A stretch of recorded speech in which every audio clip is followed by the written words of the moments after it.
Hello, my name is Susie, and today I'd like to read to you another short story called The Necklace by Guy de Maupassant.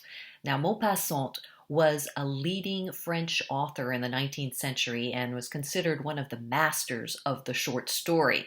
He was born into a bourgeois family, but his mother created a little bit of a scandal. She risked social disgrace, at least, because she filed legal separation from her husband because he was rather violent. So she ended up raising her two sons and was a major influence in Maupassant's life and his literary interests. This story involves a woman who is neither rich nor poor, but she's very, very caught up in appearances. And as we know, appearances can be deceiving. We also learn through this story how it's dangerous to get too caught up in outward appearances. So let's start with The Necklace. She was one of those pretty and charming girls, born as if by an error of fate into a family of clerks. She had no dowry, no expectations, no means of becoming known, understood, loved, or wedded by a man of wealth and distinction. And so she let herself be married to a minor official at the Ministry of Education. She dressed plainly because she never had been able to afford anything better, but she was as unhappy as if she had once been wealthy. Women don't belong to a caste or class. Their beauty, grace, and natural charm take the place of birth and family. Natural delicacy, instinctive elegance, and a quick wit determine their place in society and make the daughters of commoners the equals of the very finest ladies. She suffered endlessly, feeling like she was entitled to all the delicacies and luxuries of life. She suffered because of the poorness of her house. As she looked at the dirty walls, the worn-out chairs, and the ugly curtains. All these things that another woman of her class would not have even noticed tormented her and made her resentful. The sight of the little Brenton girl who did the housework filled her with terrible regrets and hopeless fantasies. She dreamed of silent antechambers hung with oriental tapestries, lit from above by torches in bronze holders, while two tall footmen in knee-length breeches napped in huge armchairs, sleepy from the stove's oppressive warmth. She dreamed of vast living rooms furnished in rare old silks, elegant furniture loaded with priceless ornaments, and inviting smaller rooms, perfumed, made for afternoon chats with close friends, famous, sought-after men who all women envy and desire. When she sat down to dinner, at a round table covered with a 3-day-old cloth opposite her husband, who, lifting the lid off the soup, shouted excitedly, "Ah, beef stew! What could be better?" She dreamed of fine dinners, of shining silverware, of tapestries which peopled the walls with figures from another time and strange birds in fairy forests. She dreamed of delicious dishes served on wonderful plates, of whispered gallantries listened to with an inscrutable smile, as one ate the pink flesh of a trout or the wings of a quail. She had no dresses, no jewels, nothing. And these were the only things she loved. She felt she was made for them alone. She wanted so much to charm, to be envied, to be desired and sought after. She had a rich friend, a former schoolmate at the convent, whom she no longer wanted to visit because she suffered so much when she came home. For whole days afterwards, she would weep with sorrow, regret, despair, and misery. One evening, her husband came home with an air of triumph, holding a large envelope in his hand. "Look," he said, "here's something for you." She tore open the paper and drew out a card on which was printed the words, "The Minister of Education and Madame Georges Ramponneau request the pleasure of Monsieur and Madame Loisel's company at the Ministry on the evening of Monday, January 18th. Instead of being delighted, as her husband had hoped, she threw the invitation on the table resentfully and muttered, "What do you want me to do with that?" "But, my dear, I thought that you would be pleased. You never go out, and it would be such a lovely occasion. I had awful trouble getting it. Everyone wants to go. It is very exclusive, and they're not giving many invitations to clerks. The whole ministry will be there." She stared at him angrily and said impatiently, "And what do you expect me to wear if I go?" He hadn't thought of that. He stammered, "Why, the dress you go to in the theater. It seems very nice to me." He stopped, stunned, distressed to see that his wife was crying. 2 large tears ran slowly from the corners of her eyes towards the corners of her mouth. He stuttered, What's the matter? What's the matter?" With great effort, she overcame her grief and replied in a calm voice as she wiped her wet cheeks, "Nothing, only I have no dress, and so I can't go to this party. Give your invitation to a friend whose wife has better clothes than I do." He was distraught, but tried again. "Let's see, Mathilde, how much would a suitable dress cost? One which you could use again on another occasion. Something very simple." She thought for a moment, computing the cost and also wondering what amount she could ask for without an immediate refusal and an alarmed exclamation from the thrifty clerk. At last, she answered hesitantly, "I don't know exactly, but I think I could do it with 400 francs. He turned a little pale because he had been saving that exact amount to buy a gun and treat himself to a hunting trip the following summer in the country near Nanterre with a few friends who went lark shooting there on Sundays. However, he said, "Very well, I can give you 400 francs, but try and get a really beautiful dress." The day of the party drew near, and Madame Loisel seemed sad, restless, and anxious. Her dress was ready, however, and one evening her husband said to her, "What's the matter? You've been acting strange these last few days." She replied, "I'm upset that I have no jewels, not a single stone to wear. I will look cheap. I would almost rather not go to the party." "You could wear flowers," he said. "They are very fashionable at this time of year. For 10 francs you could get 2 or 3 magnificent roses." She was not convinced.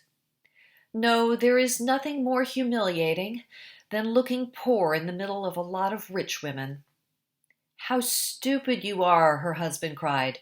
"Go and see your friend Madame Forestier, and ask her to lend you some jewels. You know her well enough for that." She uttered a cry of joy. "Of course, I hadn't thought of that." The next day she went to her friend's house and told her of her distress. Madame Forestier went to her mirrored wardrobe, took out a large box, brought it back, opened it, and said to Madame Loisel, "Choose, my dear." First she saw some bracelets, then a pearl necklace, and then a gold Venetian cross set with precious stones of exquisite craftsmanship. She tried on the jewelry in the mirror, hesitated, and could not bear to part with them, to give them back. She kept asking, "You have nothing else?" "Why, yes, but I don't know what you like." Suddenly she discovered in a black satin box a superb diamond necklace, and her heart began to beat with uncontrolled desire. Her hands trembled as she took it. She fastened it around her neck, over her high-necked dress, and stood lost in ecstasy as she looked at herself. Then she asked anxiously, hesitating, "Would you lend me this, just this?" "Why, yes, of course." She threw her arms around her friend's neck, embraced her rapturously, and then fled with her treasure. The day of the party arrived. Madame Loisel was a success. She was prettier than all the other women, elegant, gracious, smiling, and full of joy. All the men stared at her, asked her name, tried to be introduced. And the cabinet officials wanted to waltz with her. The minister noticed her. She danced wildly, with passion, drunk on pleasure, forgetting everything in the triumph of her beauty, in the glory of her success, in a sort of cloud of happiness made up of all this respect, all this admiration, all these awakened desires, of the sense of triumph that is so sweet to a woman's heart. She left at about 4 o'clock in the morning. Her husband had been dozing since midnight in a little deserted anteroom with 3 other gentlemen whose wives were having a good time. He threw over her shoulders the clothes that he had brought for her to go outside in, the modest clothes of an ordinary life, whose poverty contrasted sharply with the elegance of the ball dress. She felt this and wanted to run away, so she wouldn't be noticed by the other women who were wrapping themselves in expensive furs. Loisel held her back. "Wait a moment, you'll catch a cold outside. I'll go and find a cab." But she would not listen to him and ran down the stairs. When they were finally in the street, they could not find a cab and began to look for one, shouting at the cabmen they saw passing in the distance. They walked down toward the Seine in despair, shivering with cold. At last they found on the quay one of those old night cabs that one sees in Paris only after dark, as if they were ashamed to show their shabbiness during the day. They were dropped off at their door in the Rue des Martyrs and sadly walked up the steps to their apartment.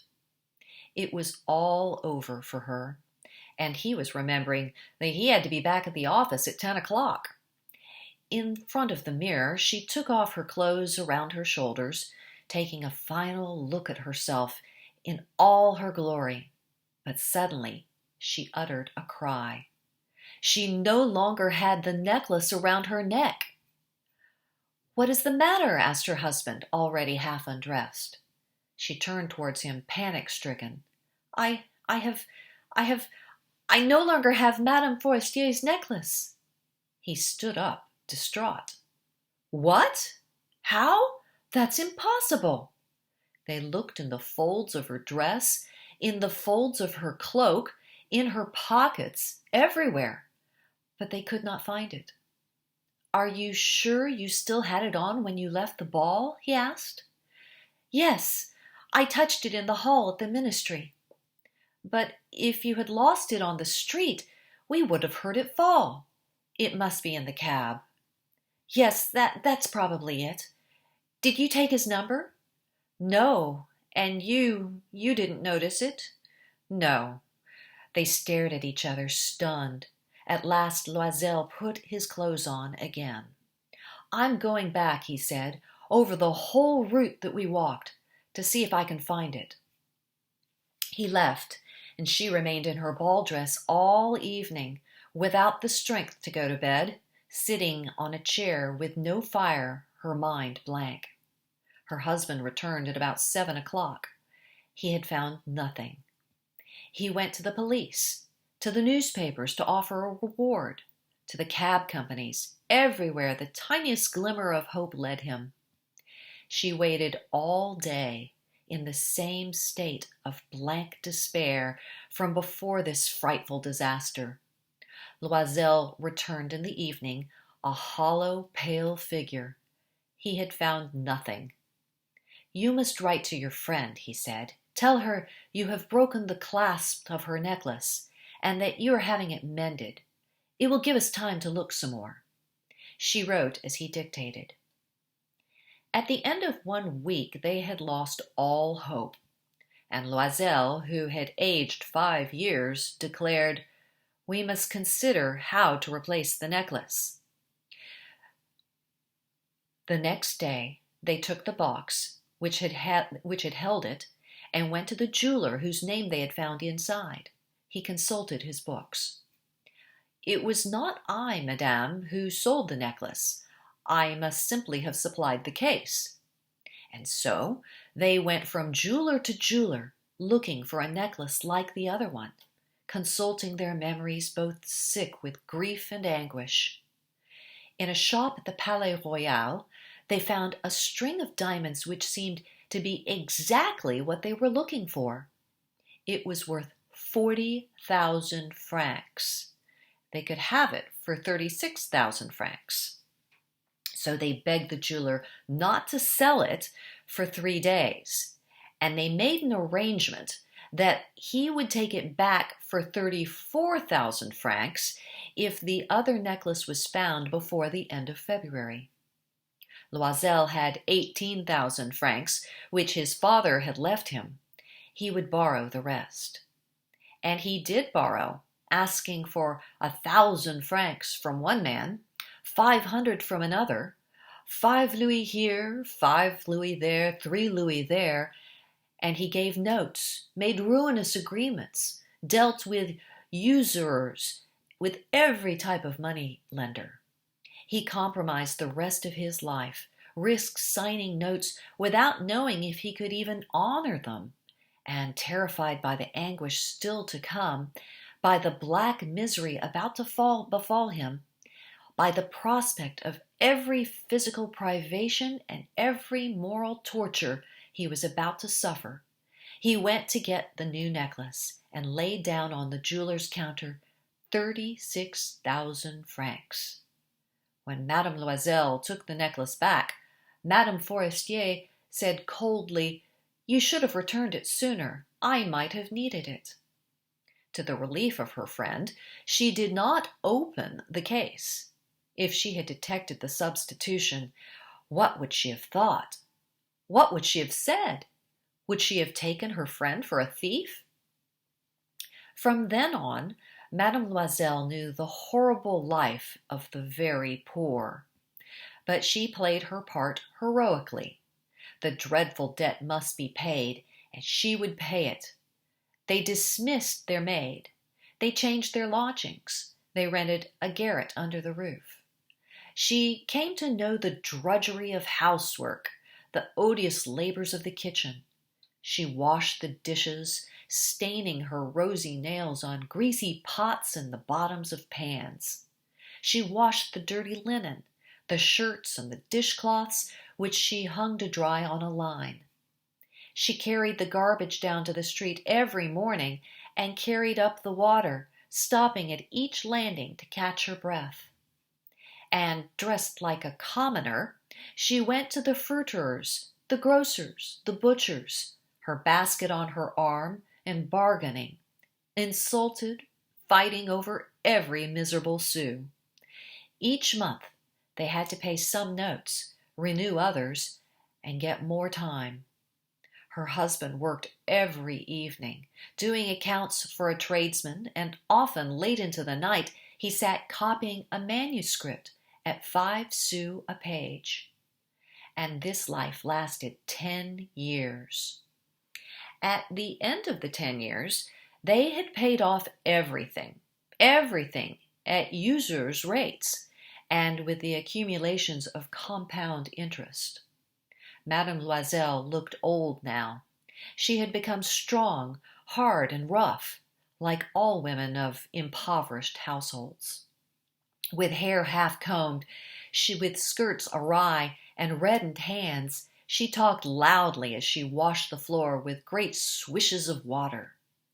But sometimes, when her husband was off at the office, she sat down near the window and thought of that evening at the ball so long ago, when she had been so beautiful and so admired. What would have happened if she had not lost that necklace? Who knows? Who knows? How strange life is, how fickle, how little is needed for one to be ruined or saved. One Sunday, as she was walking in the Champs-Élysées to refresh herself after a week's work, suddenly she saw a woman walking with a child. It was Madame Forestier, still young, still beautiful, and still charming. Madame Loisel felt emotional. Should she speak to her? Yes, of course. And now that she had paid, she would tell her all. Why not? She went up to her. Good morning, Jean. The other, astonished to be addressed so familiarly by this common woman, did not recognize her. She stammered, But, Madame, I don't know. You must have made a mistake. No, I am Mathilde Loisel. Her friend uttered a cry. Oh, my poor Mathilde, how you've changed. Yes, I've had some hard times since I last saw you, and many miseries, and all because of you. Me? How can that be? Well, you remember that diamond necklace that you lent me to wear to the ministry party? Yes, well, I lost it. What do you mean? You brought it back.